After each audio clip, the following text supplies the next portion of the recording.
wa man tabi'ahum bi ihsanin ila yaumiddin, amma ba'd. Alhamdulillah, kembali kita lanjutkan pelajaran kita dalam membaca hadis arba'in, hadis-hadis arba'in an-nawawiyah yang ditulis oleh Al-Hafidh An-Nawawi rahimahullahu taala. Dan kemarin telah kita ambil atau telah kita baca hadis yang ke-6 beserta dengan sedikit penjelasan-penjelasan yang telah tercakup dan insyaallah telah mencukupi untuk kita amalkan. Yang menjadi kesimpulannya dari hadis sebelumnya adalah bisa mungkin kita menjauh dari hal-hal yang syubhat dan semangat menjalankan hal-hal yang segala dihalalkan oleh Allah Subhanahu wa taala dan menjauhi segala yang diharamkan oleh Allah Subhanahu wa taala. Dan juga terakhir adalah hendaknya kita memperhatikan dengan baik kondisi hati kita, karena ia menjadi penentu. Ia menjadi penentu sebagaimana disebutkan oleh Rasulullah sallallahu alaihi wasallam, apabila hati kita itu baik atau benar, maka akan baik pula seluruh jasad kita, seluruh amalan kita.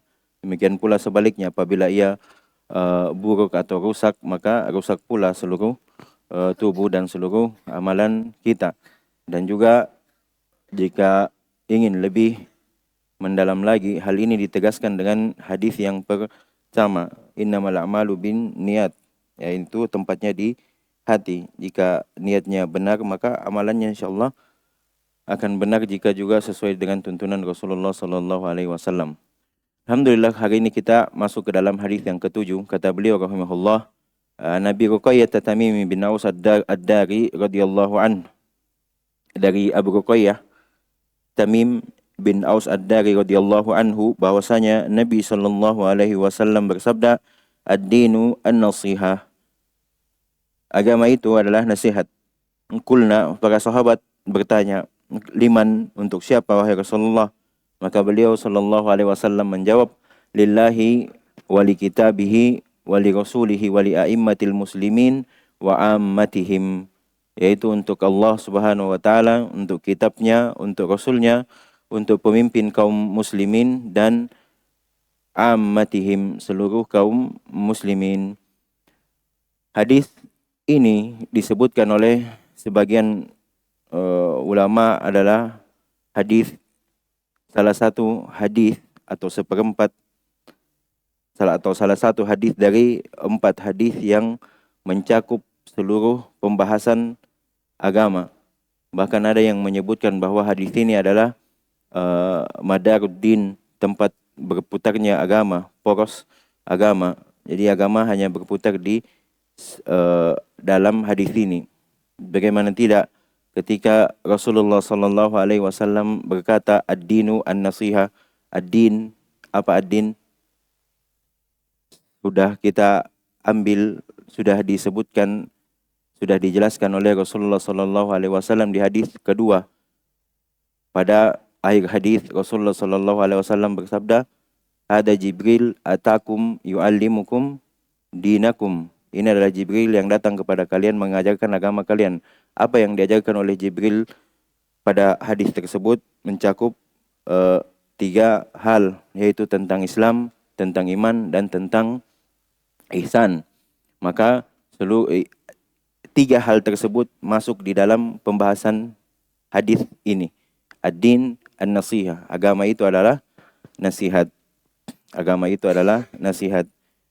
Nasihat, kata nasihat sendiri atau dalam bahasa hadis di sini an-nasihah, ketika diterjemahkan menjadi nasihat, adalah sebuah kata yang ia bermakna banyak, atau kadang diibaratkan dengan yang sebagaimana yang kita pahami, bahwasanya nasihat adalah keinginan untuk kebaikan bagi orang yang dinasihati,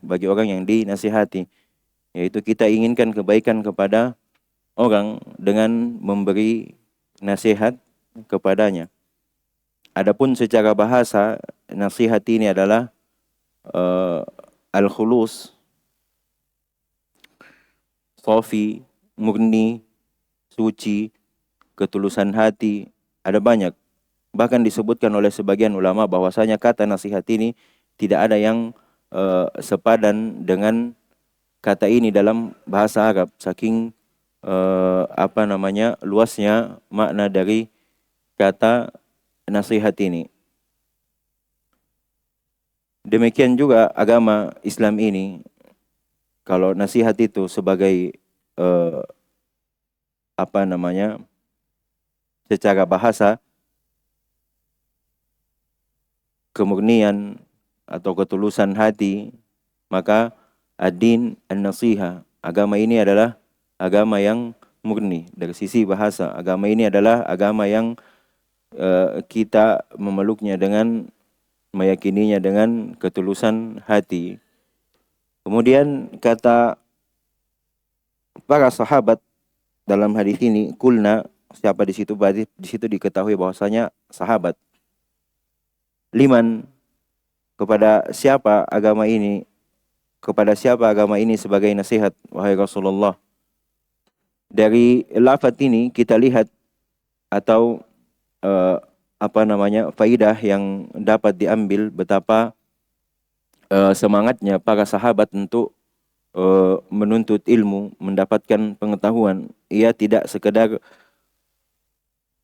mengambil begitu saja, akan tetapi ketika ada hal yang iskal padanya, mereka akan bertanya kepada Rasulullah sallallahu alaihi wasallam tanpa ada selang waktu, langsung ditanyai di tempat tersebut, menunjukkan akan semangat mereka dalam menuntut ilmu, menunjukkan semangat mereka dalam mempelajari agama Allah Subhanahu wa taala. Ketika mereka bertanya kepada Rasulullah, untuk siapa wahai Rasulullah? Maka Rasulullah sallallahu alaihi wasallam bersabda, lillahi wa li kitabihi wa li rasulihi wa li a'immatil muslimin wa ammatihim. Maka yang pertama adalah kata beliau lillah. Tatkala para sahabat bertanya kepada Nabi sallallahu alaihi wasallam tentang nasihat, mereka bertanya untuk siapa? Pertama kali Rasulullah sallallahu alaihi wasallam menjawab itu untuk Allah Subhanahu wa taala. Maka yang paling pertama untuk kita menempatkan nasihat itu adalah untuk Allah. Bukan berarti Allah butuh kepada nasihat kita, bukan itu maksudnya. Maksudnya adalah kita memurnikan agama ini hanya untuk kepada Allah Subhanahu wa taala. Sudah disebutkan tadi tentang definisi menurut bahasa an-nasiha. Di sini kita memurnikan ibadah kita, agama kita hanya untuk Allah Subhanahu wa taala. Bisa jadi itu dalam bentuk atau itu nasihat kepada Allah itu dalam bentuk mentauhidkan Allah Subhanahu wa taala. Kita tidak beribadah kecuali hanya kepadanya. Kita menetapkan akan rububiyahnya, kita juga menetapkan akan uluhiyah dan asma wa sifat bagi Allah Subhanahu wa taala. Kita beriman dengan keimanan yang sempurna. Kita beriman dengan rububiyah, bahwasanya hanya Allah Subhanahu wa taala yang menciptakan, yang memberi rizki, yang menghidupkan, yang mematikan, dan yang mengatur segala sesuatu yang ada di alam semesta dari awal hingga akhirnya, dari timur hingga baratnya, dan segala sesuatu yang ada di bumi ini dan di langit. Juga yang termasuk di antara nasihat kepada an-nasiha lillah itu adalah kita beriman kepada takdirnya, takdir baik yang takdir yang kita senangi ataupun yang tidak kita senangi. Kita beriman dengan segala perbuatan Allah Subhanahu wa taala, bahwasanya Allah tidak mungkin berbuat sesuatu kecuali itu adalah dengan hikmah Allah Subhanahu wa taala, kecuali itu adalah kebaikan bagi hamba-hambanya, sekalipun sebagian dari kita menganggap hal itu sebagai hal yang tidak disenangi. Dan yang terpenting dari nasihat lillah itu adalah kita memurnikan ibadah hanya kepada Allah Subhanahu wa taala. Dan wajib an-nasiha lillah ini zahiran wa batinan, secara nampak dan secara tidak nampak, secara batin. Adapun yang mereka yang hanya menampakkan tauhid dan menyembunyikan kesyirikan dalam hatinya, menampakkan keimanan dan menyembunyikan kekufuran, ini adalah munafik. Ini adalah munafik. Dia tidak menjadi seorang yang an-nasih lillah. Ini adalah munafik. Dan munafik dikatakan oleh Allah Subhanahu wa taala mereka lebih buruk daripada kekufuran. Mengapa? Karena Allah Subhanahu wa taala berfirman, "Innal munafiqina fid darkil asfali minan nar." Sesungguhnya orang-orang yang munafik itu yang mereka menampakkan keislaman namun menyembunyikan kekafiran, fid darkil asfali minan nar. Ia berada di tingkatan neraka yang paling bawahnya, paling bawahnya. Kemudian yang kedua kata Rasulullah sallallahu alaihi wasallam, wali kitabihi, setelah walillahi yang kedua adalah wali kitabihi, yaitu Al-Quran, dan juga mencakup seluruh kitab-kitab yang diturunkan. Bentuknya adalah kita beriman dengan Al-Quran, kita meyakini bahwasanya Al-Quran adalah kalamullah, bahwasanya Al-Quran itu diturunkan bukan makhluk, wa annahu kalamullahi haqiqah, kalamullah itu adalah hakikat, diturunkan kepada Rasulullah sallallahu alaihi wasallam. Itu diantara bentuk an-nasiha li kitabi. Juga merupakan bentuk an-nasiha li kitabihi adalah kita banyak membaca Al-Quran, banyak membaca Al-Quran, mempelajarinya, tadabbur, memperhatikan makna-maknanya, membaca atau memahami, menelaah tafsir dari Al-Quran tersebut. Kemudian yang terakhir dan yang tak kalah pentingnya adalah kita beramal di atas apa yang telah kita ketahui dari Al-Quran tersebut. Dan tentunya kita mengikhlaskan amalan itu, Dan tentunya walillahil hamd, kita telah diberi nikmat oleh Allah Subhanahu wa taala, termasuk dalam merealisasikan nasihat kepada kitabnya ini. Pelajaran sebelumnya adalah salah satu cabang dari pelajaran ilmu Al-Quran, yaitu mempelajari cara membaca, mempelajari cara membacanya. Dan itu termasuk di dalam nasihat li kitabihi. Karena kita di antara bentuk nasihat li kitabihi adalah banyak membacanya. Bagaimana mungkin kita bisa membaca sebelum mempelajari bagaimana cara membacanya? Jadi secara ringkas an-nasihat li kitabihi tercakup dalam 5 hal. Yang pertama adalah kita meyakini bahwasanya Al-Quran tersebut adalah kalamullah, ia diturunkan oleh Allah dan bukan makhluk, Yang kedua adalah kita mempelajari tentang Al-Quran, baik itu mulai dari mempelajari tata bahasanya, mempelajari cara membacanya, mempelajari makna-maknanya, mempelajari tafsir-tafsirnya. Yang ketiga adalah kita memperbanyak membaca dari Al-Quran tersebut. Nah, yang keempat, tadabbur wa tata'ammal ma'ani, yaitu kita tadabbur dan memperhatikan makna-makna dari Al-Quran tersebut. Bertanya kepada alim ulama ketika kita tidak mengetahui tentang makna-makna atau tafsir darinya. Fas'alu ahlad dzikri in kuntum la ta'lamun.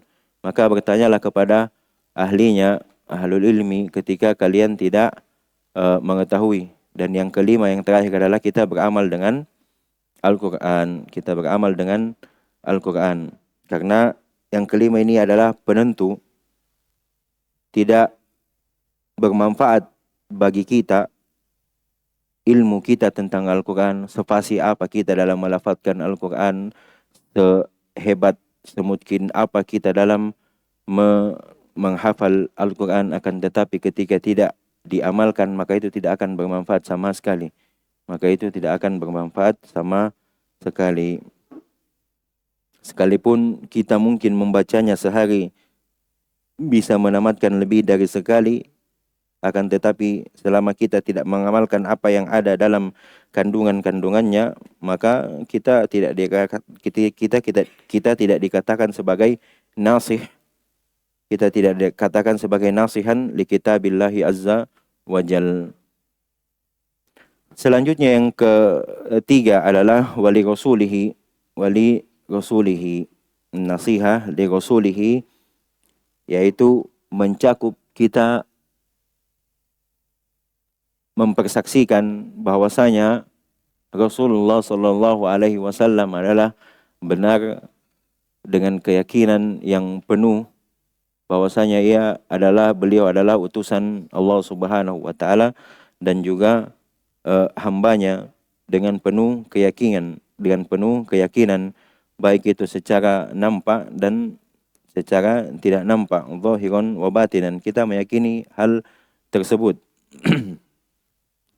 Dan juga kita mengamalkan apa yang dibawa oleh Rasulullah Sallallahu Alaihi Wasallam, karena beliau tidaklah berbicara kecuali atau melainkan itu adalah wahyu dari Allah Subhanahu Wa Taala. Wa ma yantiqu anil hawa in hiya illa wahyun yuha. Tidaklah ya Muhammad itu berbicara dari menurut hawa nafsunya, melainkan hal tersebut adalah wahyu yang diwahyukan kepada beliau Sallallahu Alaihi Wasallam. Dan diantara nasihat kepada bentuk nasihat kepada Rasul Sallallahu Alaihi Wasallam yaitu kita mengikuti apa yang beliau tuntunkan, kita taat kepadanya, beramal dengan sunnah-sunnahnya, dan yang terpenting kita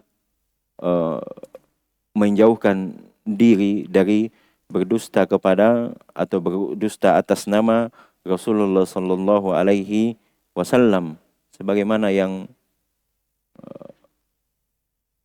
banyak atau pernah mungkin kita dengar dan yang sangat disayangkan, tersebar dai yang buruk, yang mereka lancang berdusta, menyandarkan sebuah hadis kepada Rasulullah Sallallahu Alaihi Wasallam dan pada hakikatnya itu bukan dari Rasulullah Sallallahu Alaihi Wasallam. Di antaranya kedustaan mereka, pernah kami dengar seorang juhal, orang yang sangat bodoh, yang diagung-agungkan oleh para pengikutnya. Ia pernah berkata dalam sebuah ceramahnya mengajarkan sebuah hadis kepada Rasulullah Sallallahu Alaihi Wasallam. Ia berkata, "Man mata wa fi batnihi qahwa dakhalal jannah." Subhanallah. Berani sekali mereka menyebutkan hal tersebut, menyandarkan kepada Rasulullah Sallallahu Alaihi Wasallam. Katanya siapa yang mati kemudian ada kopi di dalam perutnya maka ia akan masuk surga. Ya sudah, kita ngopi saja, tidak usah belajar, tidak usah beribadah, ya kan? Ini adalah seruan-seruan syaitan. Waliyadzubillah. Itulah gunanya kita belajar. Itulah gunanya kita belajar. Kita mengetahui hal-hal yang benar, hal-hal yang memang diucapkan oleh Rasulullah Sallallahu Alaihi Wasallam dan yang tidak diucapkan oleh beliau. Kita mampu membedakan hal tersebut. Maka menjauhkan diri dari berdusta atas nama Nabi Sallallahu Alaihi Wasallam itu juga termasuk nasihat kepada Rasulullah Sallallahu Alaihi Wasallam. Maka tidaklah kemudian kita menyandarkan sesuatu kepada Nabi Sallallahu Alaihi Wasallam kecuali memang hal tersebut benar-benar telah datang atau sahih dari beliau. Dan datang ancaman dari beliau sallallahu alaihi wasallam, beliau bersabda, "Inna kadiban alayya laisa ka kadibin ala ghairi, man kadaba alayya muta'ammidan falyatabawwa maq'adahu minan nar." Sesungguhnya berdusta atas namaku itu tidak seperti seseorang berdusta atas selainku. Kemudian kata beliau, "Man kadzaba alayya muta'ammidan," siapa yang berdusta atas namaku dalam keadaan sengaja, ya sengaja, falyatabawwa maq'adahu minan nar, maka ia persiapkan tempat duduknya di neraka. Artinya ia dipastikan untuk masuk ke dalam neraka. Maka tidaklah kita menandakan sesuatu atau tidaklah kita lancang kemudian mengatakan sesuatu dari Rasulullah sallallahu alaihi wasallam kecuali memang apa yang telah tetap riwayatnya datang dari beliau sallallahu alaihi wasallam.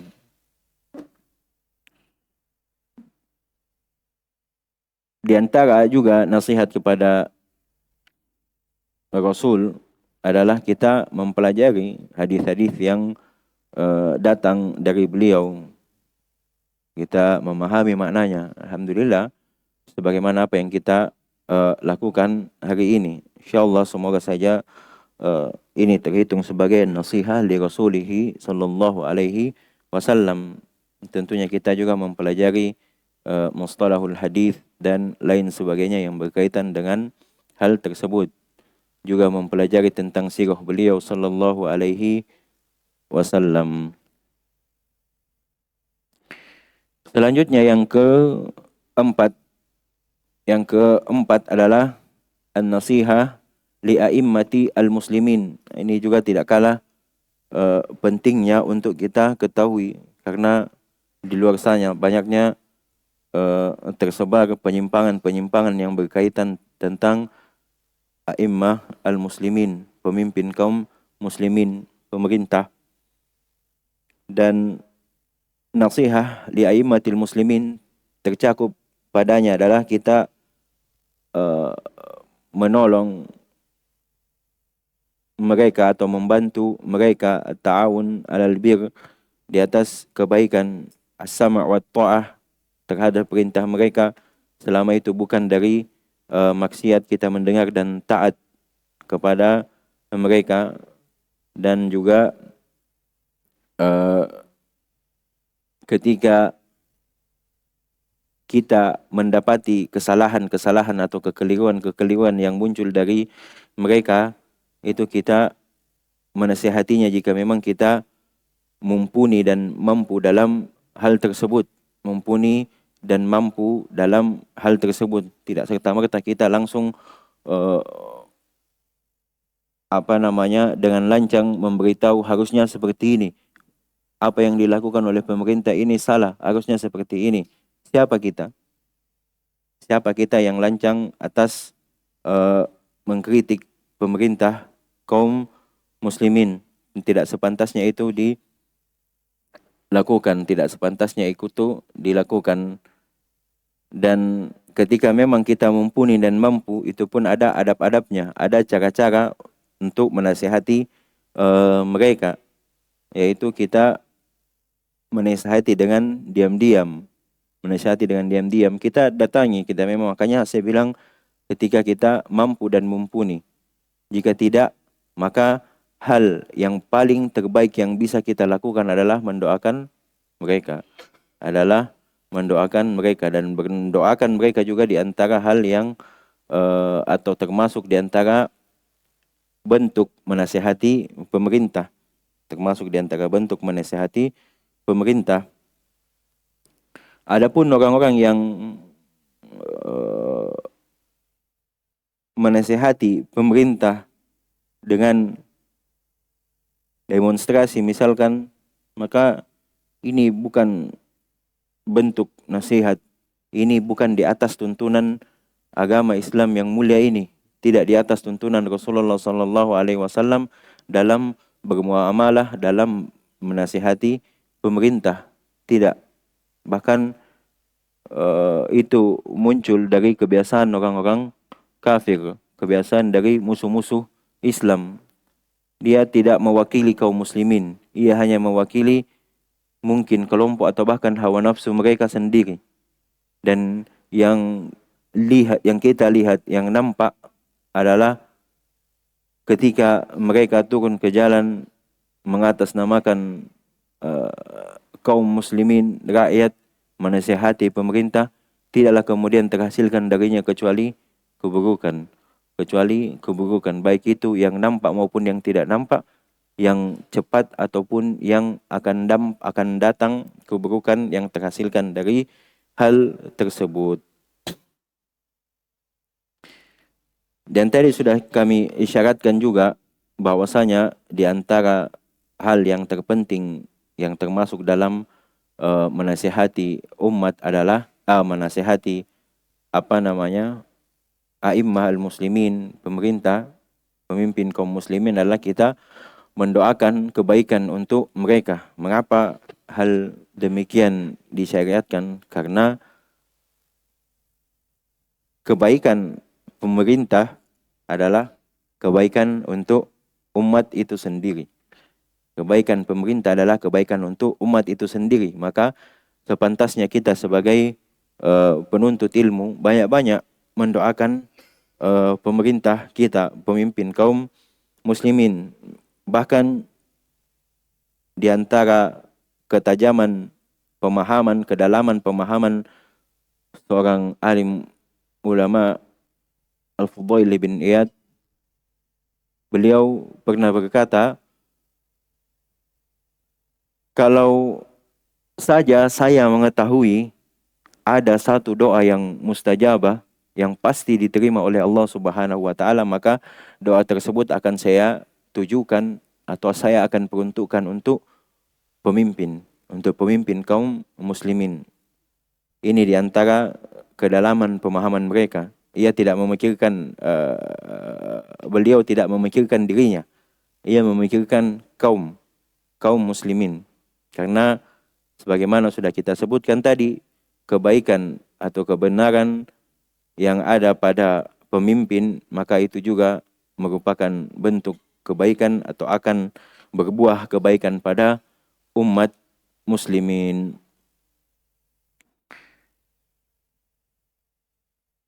Dan yang terakhir, yang kelima adalah kata beliau sallallahu alaihi wasallam,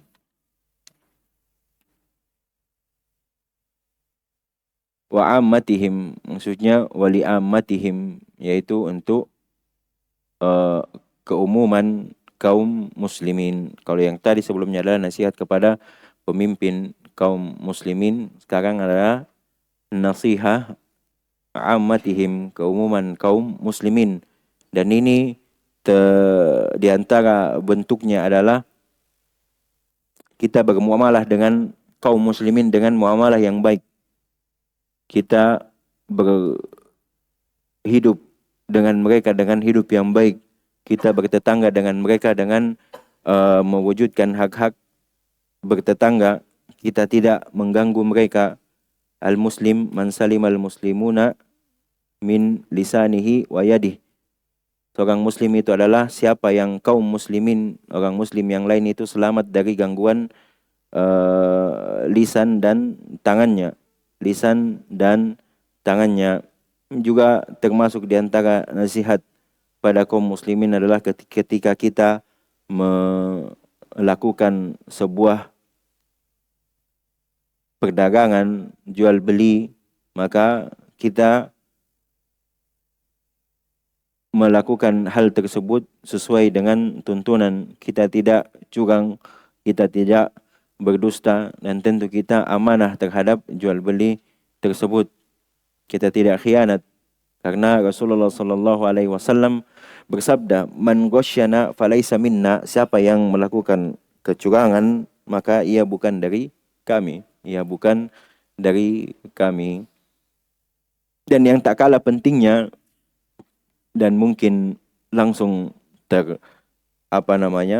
terlintas di benak kita ketika kita mendengarkan nasihat atau kita mendengarkan kalimat nasihat kepada kaum muslimin, berarti kita mengajarkan kepada mereka tentang agama mereka. mengajarkan kepada mereka tentang agama mereka, mengajak mereka, menyuruh mereka kepada beribadah hanya kepada Allah Subhanahu wa taala, yang sebelumnya tentu kita mengajarkan kepada mereka bagaimana cara beribadah yang benar, bagaimana cara memurnikan ibadah hanya kepada Allah Subhanahu wa taala dan lain sebagainya, mengangkat kebodohan dari diri mereka. Ini termasuk nasihat kepada kaum muslimin. Juga kita memerintahkan kepada atau mengajak mereka kepada hal-hal yang ma'ruf dan melarang mereka daripada hal-hal yang mungkar, yang sesuai dengan, yang tentunya sesuai dengan tuntunan-tuntunan syariat. Jadi mengajak kaum muslimin ke dalam sebuah kebaikan dan melarang mereka dari sebuah keburukan, itu juga ada caranya, ada adabnya. Bukan hanya berasal dari niat yang baik semata. Betapa banyak orang yang ingin mengajak kebaikan kepada saudaranya, namun ia tidak berhasil. Mungkin karena cara yang mereka lakukan adalah cara yang salah. Mungkin tak orang yang sedang minum dan mabuk kita ajak sholat? Hah? Tidak mungkin. Berarti caranya salah. Susah, mereka tidak bisa ikuti itu. Jangan bersangka bahwasanya ini adalah baik. Di bulan Ramadan misalkan ada orang atau ada warung makan yang buka, ada orang yang makan di dalamnya, kemudian kita masuk dan menghambur di dalam, mengajak mereka keluar dan memberontak, menasihati mereka. Apakah itu sebuah nasihat? Bisa diterima? Tidak. Yang ternyata ketika ditelusuri ternyata bukan orang Islam yang makan. Subhanallah.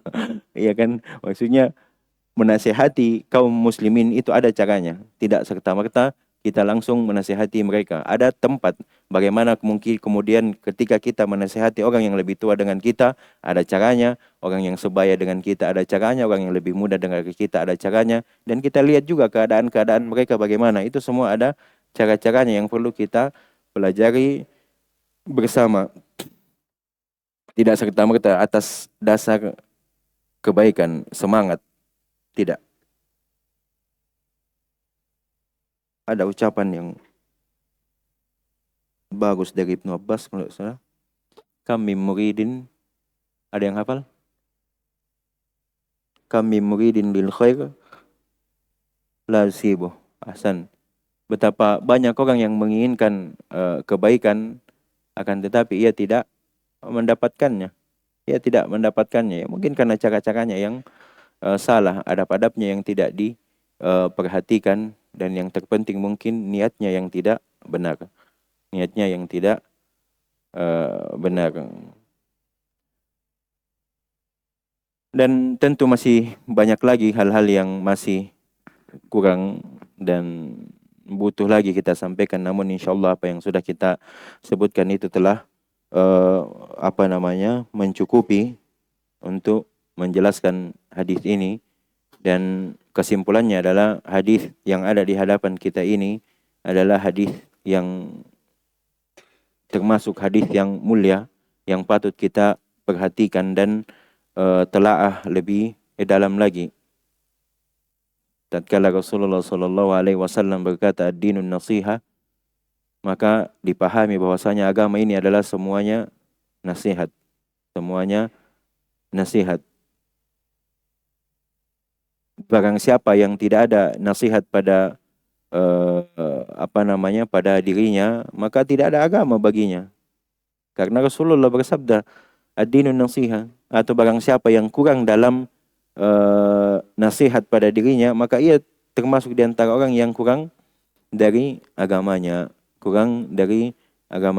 Maka kita memohon kepada Allah Subhanahu wa taala untuk senantiasa menjadikan kita orang-orang yang semangat dalam mempelajari agamanya dan mengamalkan segala apa yang diperintahkan olehnya, baik itu melalui Al-Quran atau lisan Nabinya sallallahu alaihi wasallam. Taib, cukup dulu. Subhanakallahumma wa bihamdik, asyhadu an la ilaha illa anta, astaghfiruka wa atubu ilaik. Wa akhiru da'wana alhamdulillahi rabbil alamin. Wassalamualaikum warahmatullahi wabarakatuh.